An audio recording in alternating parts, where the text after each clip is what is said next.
السلام علیکم۔ آج قواعد میں ہم پڑھیں گے ذو معنی الفاظ۔ کون سے؟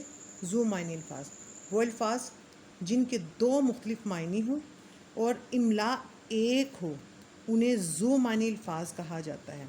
اردو میں ایسے کئی الفاظ ہیں جو ایک معنی میں مذکر ہیں اور دوسرے معنی میں مؤنث۔ اب ہم آگے فہرست پڑھتے ہیں کہ وہ کیسے ہیں وہ الفاظ جن کے دو مختلف معنی ہوں، املا ایک ہو، انہیں ذو معنی الفاظ کہا جاتا ہے۔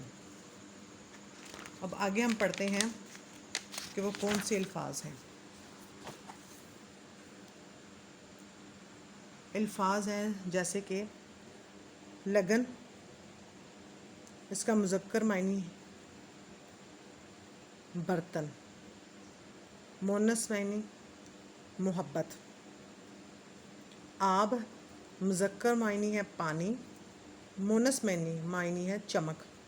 مہر، سورج، مؤنث معنی ہے محبت۔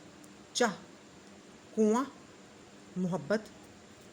فکر، تخیل، پریشانی۔